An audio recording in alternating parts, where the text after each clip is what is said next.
Olá, você está no Visão Parlamentar e eu convido você a conhecer o que pensam e o que fazem os deputados estaduais mineiros. Neste programa, eu converso com a deputada Andréia de Jesus, presidenta da Comissão de Direitos Humanos da Assembleia. Vamos falar sobre agendas e reflexões em torno da consciência negra e do balanço do trabalho do colegiado em 2021. Acompanhe!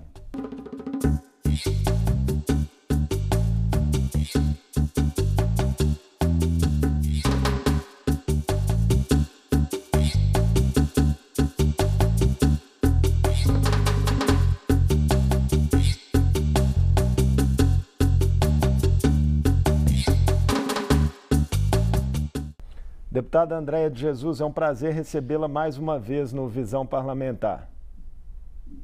Prazer é meu, estou à disposição. É muito importante ter esse espaço para a gente falar do nosso trabalho e também dialogar com os servidores da casa. Deputada, a Comissão de Direitos Humanos e outras instâncias da Assembleia promoveram nas últimas semanas agendas em torno do Dia da Consciência Negra, celebrado em 20 de novembro. Qual a importância simbólica dessa data para reforçar e atualizar a luta contra a discriminação racial no Brasil?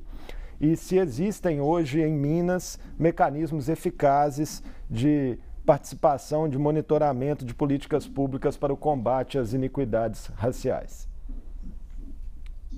A importância da consciência negra no 20 de novembro, e a gente está dedicando o mês todo, né? O movimento social, o movimento negro, e a gente espelha isso aqui na Assembleia, trazendo duas audiências. Primeiro, fizemos uma audiência para a Comissão de Mulheres, mas também audiência para a Comissão de Direitos Humanos, para tratar de um projeto de lei, inclusive projeto de lei de iniciativa das parlamentares negras da Casa, que proíbe homenagear escravocratas e pessoas do movimento eugenistas em imagens, estátuas, monumentos. Nós estamos, nesse momento da conjuntura, disputando memória. A gente tem trabalhado com inclusive com esse princípio na Comissão de Direitos Humanos. Disputar a memória para a gente alcançar a verdade e conseguir justiça. Para isso, para a reparação dos danos que nós sofremos depois de 388 anos de escravidão, apenas 25% da história de Minas Gerais é com o povo livre. Nós temos muito que disputar a memória, disputar o simbólico, para a gente identificar o quanto ainda precisa de avançar.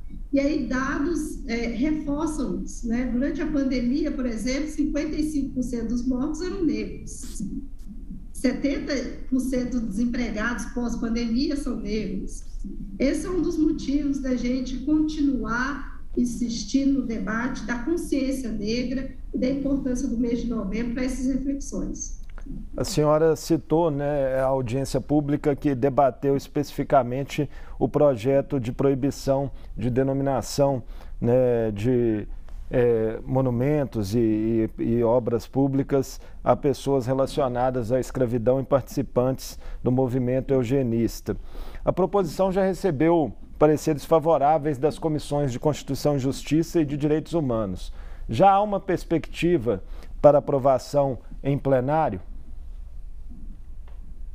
Olha, o projeto de lei, de fato, está avançando na casa, já passou por duas comissões. Os pareceres foram favoráveis. Infelizmente, é um esvaziamento do tema fundamental para a gente, que é proibir homenagear escravocratas. O projeto avança no sentido de, inclusive, a política no Estado avança em não permitir homenagem, não permitir pessoas ligadas ao movimento eugenista. Isso já é um consenso, principalmente na ciência, mas quando se trata de escravidão, a gente enfrenta, de fato, inclusive, é importante dizer, ainda tem figuras políticas do Estado de Minas Gerais que são herdeiros desses escravocratas, né? Então, o medo também de perder o direito de homenagear seus próprios parentes pode ser um dos motivos da gente estar enfrentando esse esvaziamento do projeto. Mas ele caminha na casa e é possível que no próximo ano ele vá a plenário. Já foi aprovado pelo Senado, deputada Andréa de Jesus, um projeto que passa a tratar a injúria racial como crime inafiançável e imprescritível. Mas ainda assim os casos seguem se repetindo no cotidiano da nossa sociedade. É preciso que a justiça seja mais efetiva em posicionamentos que inibam a impunidade? A justiça, ela também tem lado, né?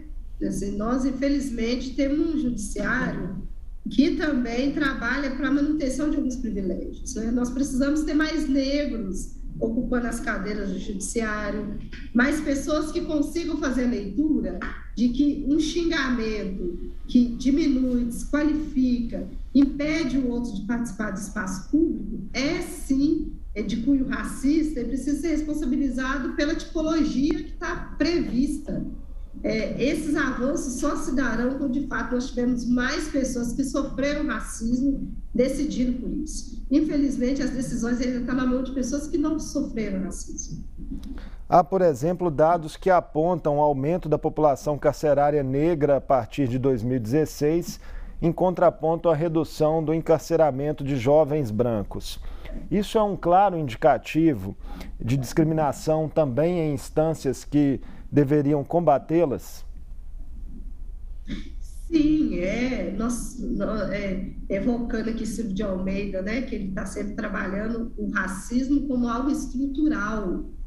Não dá para pensar também no combate ao racismo penalizando individualmente pessoas. O comportamento individual precisa ser revisto, precisa ser corrigido, mas nós estamos falando de estruturas que colocam a gente nos piores empregos, com os piores salários, desempregada. Eu tenho uma trajetória de vida que compartilha com várias mulheres, empregada doméstica a vida toda, diarista. Imagino o que foi para essas mulheres passar a pandemia agora. Então, essa trajetória histórica, social, geográfica, onde o negro está inserido e não se acende, não sai desse lugar, porque tem uma estrutura que coloca a gente na base, uma base que não acessa a política pública, uma base que não tem assistência, uma base que não tem direito à cultura. A nossa cultura ainda continua ameaçada. Há uma intolerância à nossa forma de expressar a nossa religião, as nossas tradições. Então, tudo isso combina numa sociedade que coloca a gente fora do sistema de classe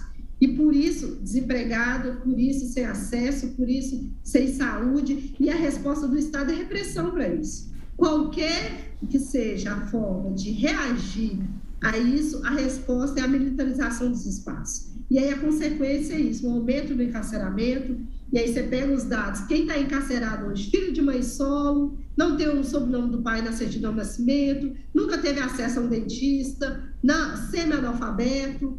Então, assim, o Estado já tinha penalizado essa pessoa antes, né? O que ela fez é tirar essa pessoa do mercado, tirar ela da sociedade, né? Retirar dela o direito, inclusive, de reivindicar. Então, o encarceramento só vai diminuir se a gente tiver mais investimento em outras políticas como de assistência e educação. Pois é, dado o passivo histórico do país, deputada Andréa, o desafio de vencer a discriminação racial no Brasil, a senhora diria que ele é também geracional, né, que vai perdurar aí ainda muito tempo? Se temos uma herança escravocrata de 388 anos, apenas 133 anos da abolição da escravatura. Então, três séculos de escravidão, quase 4 séculos de escravidão. Depois da proibição, ainda teve tráfico de pessoas, e hoje a gente recebeu Madalena aqui na casa, que é o símbolo de como no estado de Minas Gerais o trabalho análogo ao trabalho escravo continua crescente. Então, para que haja mudança, precisa de investimento do Estado. E aí, os dados que eu trouxe, pós-pandemia, o aumento de mortes entre negros, porque a situação de vulnerabilidade é maior, o desemprego é maior entre os negros, a saúde continua ainda muito vulnerável nos territórios mais periféricos, o conflito fundiário está muito associado ainda aos donos das terras, os fazendeiros, o dono do açúcar, e agora a mineração, que continua impedindo que a gente tenha soberania, enquanto a gente não discutir questões estruturais, nós também estaremos alicerçando o racismo. Em todas elas, o racismo está presente. Pessoas que são consideradas sub-humanas. Os quilombolas são tratados como sub-humanos no estado de Minas Gerais. Os araus, que estão lá no abrigo São Paulo e Belo Horizonte, estão sendo tratados como sub-humanos. Então, tem uma orientação ideológica e racista na política no estado de Minas Gerais. Sem essa mudança na política, e aí eu quero deixar uma pergunta aqui também. Se a gente for analisar os projetos de lei aprovados nessa casa nos últimos anos, não existe política de enfrentamento ao racismo. Não existe. O orçamento aprovado aqui na casa não tem ali uma parcela de enfrentamento ao racismo. A educação... Nem sequer na proteção de servidores da segurança pública você consegue encontrar recorte racial. A educação formal e a conscientização desde os primeiros anos de vida, a senhora acredita que seja o caminho para que a sociedade evolua de forma mais consistente em relação à discriminação?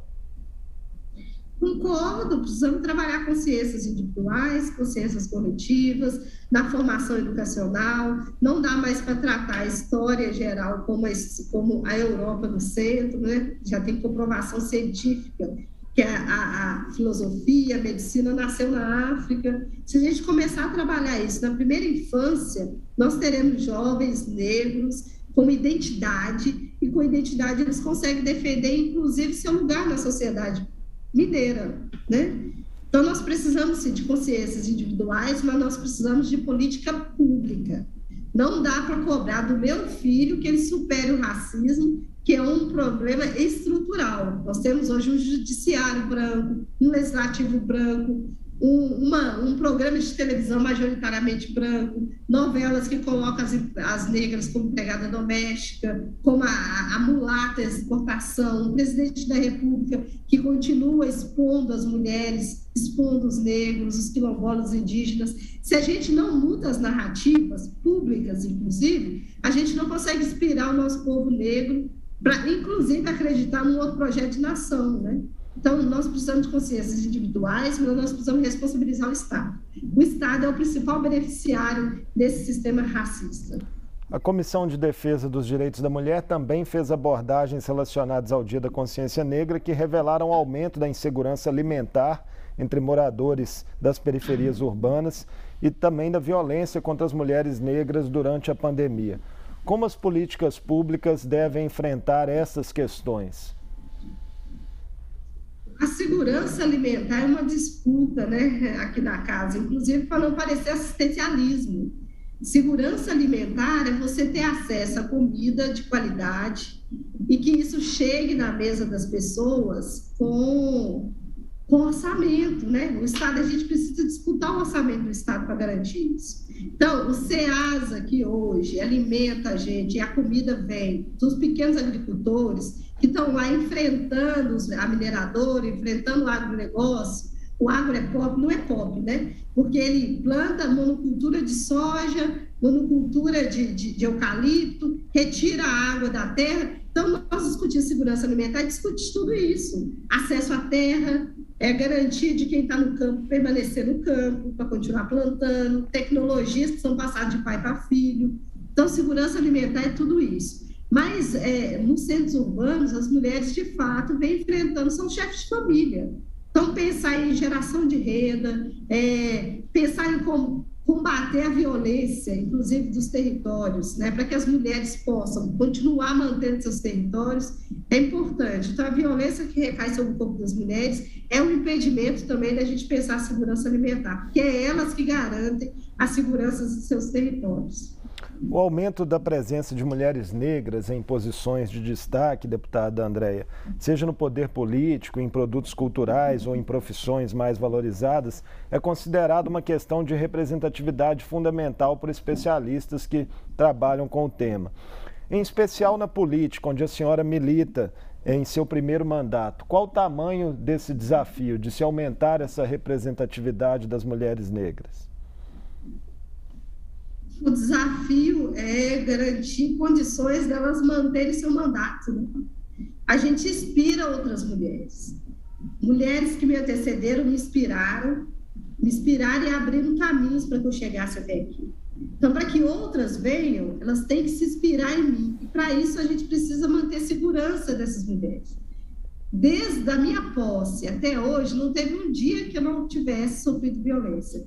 Seja pelo xingamento nas redes sociais, seja pelos desafios que muitas vezes está em minoria na casa, seja os desafios que uma sociedade ainda patriarcal que continua questionando o papel das mulheres. Então, a segurança é um principal desafio para que outras mulheres venham ocupar esse lugar que nós ocupamos. Então, para a gente ocupar a política e para que outras mulheres continuem ocupando a política, é extremamente necessário que esse lugar seja um lugar seguro. E o que a gente observa não é nem estruturalmente, nem institucionalmente, e muito menos quando defendemos pautas que ainda são indigestas. Um projeto de lei veio um plenário, virou um motivo de suspensão do plenário, e até hoje a gente não conseguiu quórum para voltar. Por quê? Nós estamos discutindo política habitacional com recorte para as mulheres, e mulheres que sofrem violência, que o Estado já determinou que elas têm que estar em medida protetiva. Mesmo assim, para acessar uma política, isso vira um debate desqualificando a parlamentar, mas também questionando qual é a necessidade de ter política por recorte. Inclusive, para a política, a justiça eleitoral precisa também se debruçar sobre isso. Como garantir segurança para a gente? Como que eu vou disputar as eleições em 2022? Como que outras mulheres vão disputar as eleições se os nossos argumentos podem servir de motivo de ataque físico, emocional e, inclusive, dificultando o nosso trabalho? É a morte antecipada, né? A senhora está completando um ano à frente da Comissão de Direitos Humanos, enfrentando, além das questões raciais, os mais diversos temas dessa seara, como, por exemplo, a violência policial, acolhimento a imigrantes, e já recebeu, inclusive, uma ameaça de morte. Como foi lidar com isso do ponto de vista pessoal, deputada? Um desafio enorme, né? Um desafio reavaliar os seus passos, reavaliar onde você pisa, reavaliar se a equipe se sente segura emocionalmente, fisicamente, debruçar sobre uma série de esforços para manter o trabalho, para manter os projetos, acolher as famílias que foram vítimas desse massacre, né, em Varginha. A gente está acolhendo essas famílias. Então, tivemos que trabalhar toda uma estrutura interna para continuar o nosso trabalho, né? Com presença de escolta 24 horas, mudanças de circulação, repensar atender ou não determinadas agendas, a estrutura das redes sociais que precisou de um reforço, é um choque. Fazer o que a Comissão de Direitos Humanos sempre fez aqui na casa, historicamente, com parlamentares que fizeram história, justamente atendendo denúncias, encaminhando, fiscalizando as políticas públicas, reproduzir a mesmo protocolo e ser atacada e hoje colocar a minha vida isso em risco, se eu quiser aliás, manter o compromisso que eu tenho com os favelados, com os quilombolas, com as mulheres de terreiro, com as mulheres que não tiveram acesso à educação. Se a gente continuar aqui lutando e mantendo essa pauta como prioridade no estado de Minas Gerais, a minha vida é sem risco, né? Pode ser interrompido o mandato, pode ser interrompido o projeto que não foi como começou comigo. Então, é um choque. Mas diante de todo esse contexto difícil, a senhora se sente suficientemente forte para continuar à frente da comissão? Temos recebido muito apoio. Então, falar de força é também olhar para trás e ver as vias rezando, orando, fazendo seus trabalhos, jogando energia, mas a gente também percebeu o quanto as estruturas também estão Eu falo as instituições, defensoria, promotoria, a própria polícia militar tem se debruçado para garantir a segurança. Isso também passa segurança para a gente. Então, existe uma ameaça real, mas também existe um grupo de pessoas especializadas do Estado trabalhando para que a gente siga com o trabalho. Então, não é uma vontade individual, é um desejo coletivo, e a gente encontra força e resistência na história das várias Madalenas que ainda precisam da gente, e das experiências de mulheres que estão também orientando os partidos sobre a defesa das suas parceiras, né? O Instituto Marielle Franco, por exemplo, é um instituto que tem trabalhado, se debruçado sobre segurança parlamentar e de mulheres negras, né? Nós estamos caminhando, deputada Andréia, para a reta final aí de 2021. Queria saber as prioridades do colegiado, da Comissão de Direitos Humanos, para esse restante do ano legislativo e também o início de 2022. Então, nossa prioridade é continuar tendo condições de ir em loco, receber todas as denúncias que a gente recebe aqui, a gente procura ir lá, fortalecer o território. Então, muitos conflitos fundiários ainda estão muito presentes. Nós fizemos um levantamento de como andam as políticas voltadas para os quilombolas do estado de Minas Gerais. São mais de 1.000 quilômetros, tem mais quilômetro do que cidade do estado de Minas Gerais, e nós deparamos com a total ausência de dados sobre política. Não se sabe onde que estão matriculados, não se sabe se tem acesso à saúde, não se sabe se tem acesso à questão hídrica, né, ao abastecimento. Então, continuar buscando, ouvindo e dando encaminhamento às denúncias. A Comissão de Direitos Humanos é uma porta de entrada para a Assembleia Legislativa. Então, ter condições de continuar recebendo, trabalhando, analisando essas denúncias e transformar isso em políticas eficazes é o nosso compromisso. Então, com o recorte com os quilombolas, os conflitos fundiários, o acesso à terra, o acesso à água, direitos fundamentais, né? Falar de direito humano é direito fundamental. Nosso povo está com fome, está com sede e sem teto. Deputada Andréia de Jesus, foi um prazer recebê-la mais uma vez no Visão Parlamentar e desejo sorte nas missões que a senhora tem pela frente ao longo do mandato. Obrigada pelo espaço, também me fez refletir muita coisa e eu estou à disposição sempre, só me procurar. Eu conversei com a deputada Andréia de Jesus, do PSOL, que é presidenta da Comissão de Direitos Humanos da Assembleia. Falamos sobre debates e agendas em torno do Dia da Consciência Negra e também de um balanço do trabalho do colegiado em 2021. Para rever esta e outras entrevistas com deputados estaduais mineiros, acesse o nosso portal. Obrigado pela companhia e até a próxima!